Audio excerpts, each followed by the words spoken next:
дар 6 минтақаи Федератсияи Россия аз ҷумла вилоятҳои Москва, Кемерово, Калуга, Омск ва шаҳрҳои Москваю Санкт-Петербург нишондоди арзиши моҳонаи патент бетағйир монд. Ин дар ҳолест ки дар баъзе вилоятҳои Россия андози моҳона ба таври назаррас боло рафт. Дар соли равон маблағи моҳонаи андоз дар Ёқутистон 8762 рубл ва дар Ямал 8219 рубл баробар карда шуд. Ин нишондод қариб 2 баробар аз ҳисоби миёнаи андози патент дар Россия зиёд аст. Масалан, дар вилояти Свердловск аз 2860 рубл ба 3662 рубл бардошта шуд, ки нисбат ба соли 2016 800 рубл зиёд аст. Дар вилоятҳои Орлов, Ленинград ва кишвари Забайкалье баръакс ҳаҷми андоз аз 1 то 69 рубл коҳиш дода шуд. Правительство Москвы приняло решение не изменять стоимость налога на доход физического лица для иностранного гражданина, который осуществляет свою трудовую деятельность в городе Москве, ни на копейку. То есть стоимость налога на доход физического лица в 2017 году останется на уровне прошлого 2016 года. 4200 рублей. барои шаҳрвандони хориҷие ки фаъолияти худро дар шаҳри Москва роҳандозӣ менамоянд, макони ҳуҷҷатгузорӣ ва гирифтани патент дар маркази бисёрсоҳавии муҳоҷиратӣ деҳаи Сахарови канори шаҳри Москва муайян шудааст.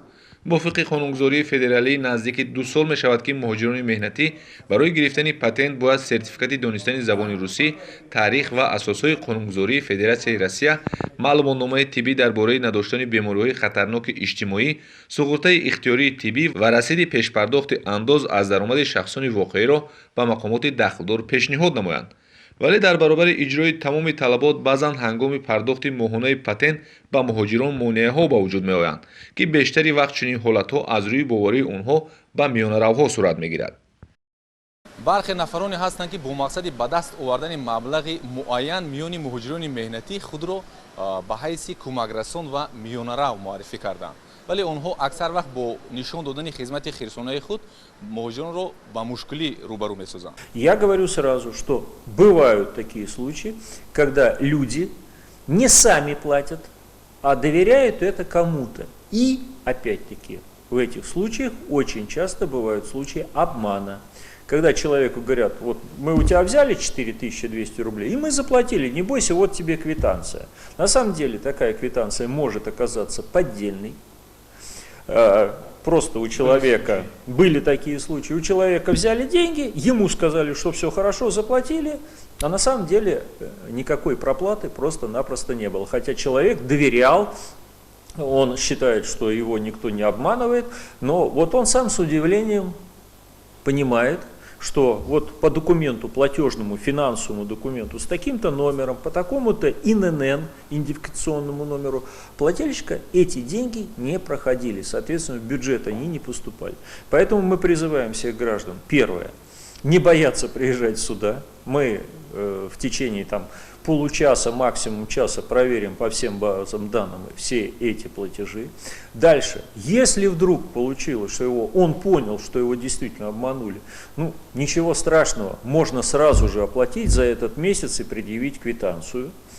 И лучше, конечно, не доверять это никому, а платить самому самостоятельно в любом банке, прийти и заплатить своевременно 4200 рублей. фаъолияти бемамоният доштан дар ҳудуди шаҳри Москва аз шаҳрванди хориҷӣ фақат риояи талаботи қонунҳои амалкунандаи Федератсияи Россия ба хусус ба расмиятдарории патент дар муҳлати на дертар аз 3 рӯз аз рӯзи ворид тақозо мегардад. барои маротибаи дуюм гирифтани патент пас аз 1 соли фаъолият, ҳолати 12 моҳи кории шаҳрванди хориҷӣ мавриди омӯзиш қарор мегирад. Дело в том, что получить патент нельзя без первой оплаты.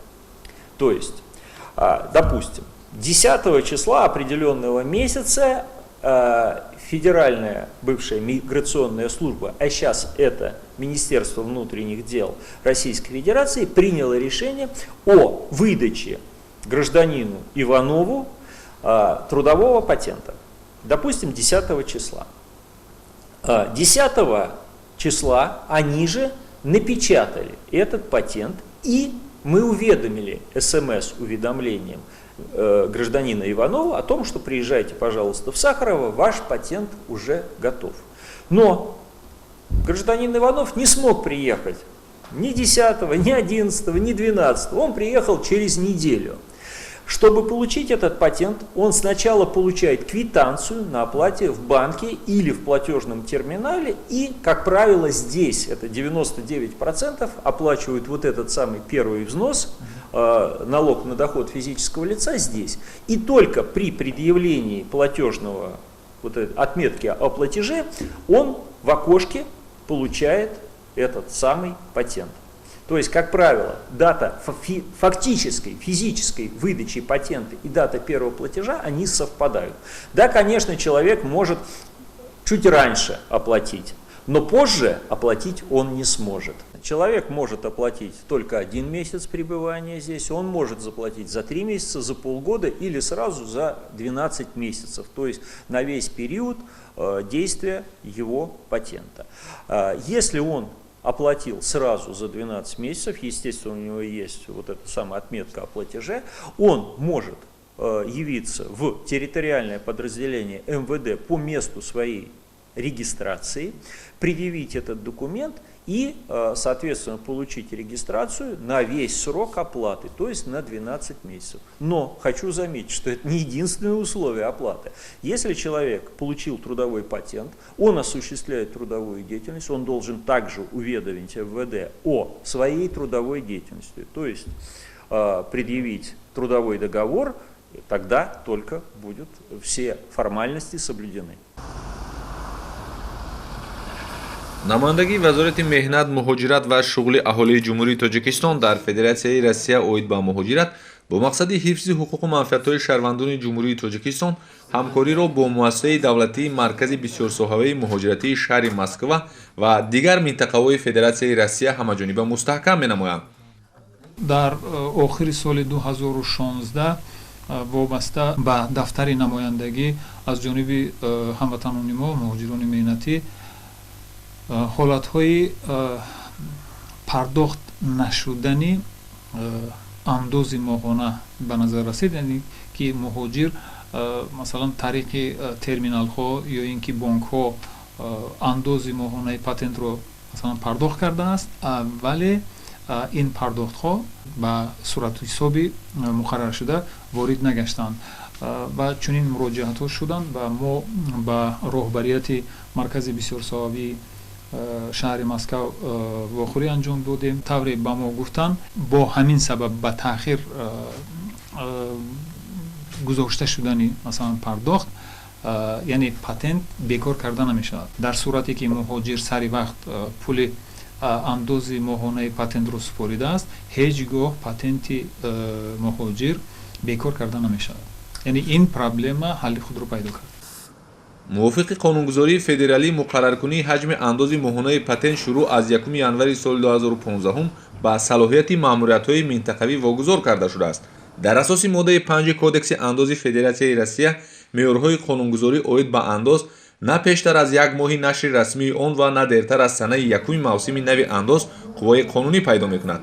дар баъзе минтақаҳо аз ҷумла ҷумҳуриҳои Ингушистон, Кабардино-Балкар, Мари-Эл, Хакасия, вилоятҳои Калуга, Киров, Саратов ва Чукотка мақомоти маҳаллӣ то санаи 30 ноябри соли 2016 меъёрҳои дахлдори қонунгузориро қабул карда натавонистанд.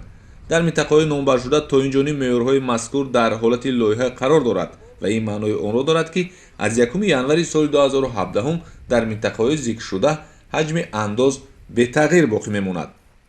абубакр шарифӣ, ҳабибуллои хушвақт, шаҳри Москва, ҷаҳонамо.